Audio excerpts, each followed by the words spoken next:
مولائی اگر ہے نا تو اس کو جانماز کے اوپر مانگنا چاہیے. یہی مولا کائنات علی ابن ابی طالب کی تعلیم ہے. میں آگے اگر اس سے بات کروں تو 3 گھنٹے لگا دوں گا. یہ تعلیم ہے ان کی کہ جب آپ کو ضرورت ہو دعا مانگو اس سے.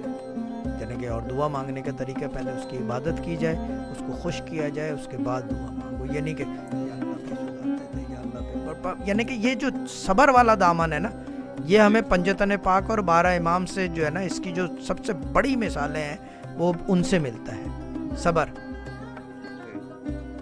یعنی کہ دا ویٹ, جو میرے ابا کہتے تھے, ویٹ واک اینڈ فاسٹ, بھوکا رہنے کی ویٹ صبر, اور دوسرے یہ کہ کیا کہتے ہیں اسے واک, کہ پیدل چل سکتے. پیدل چلنے کا مطلب اب لوگ کہتے ہیں جی واک کرنا کہ ٹریفک سینٹر میں واک کر لیں, آنڈیل میں واک کر لیں, سڑک پہ نہیں. واک کا مطلب ہوتا ہے کہ محتاجگی نہیں ہو کسی کی.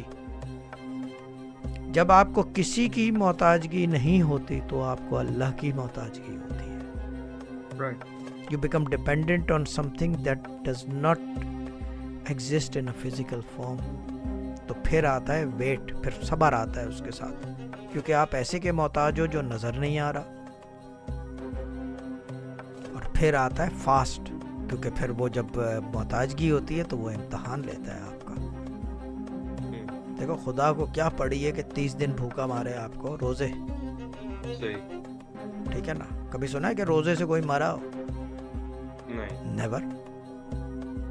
بیمار بھی رکھ رہے ہوتے ہیں جبکہ ایگزمپٹڈ ہے, باقاعدہ شریعت میں لاز ہے, بٹ کبھی سنا نیور, کبھی بھی نہیں مرتا آدمی.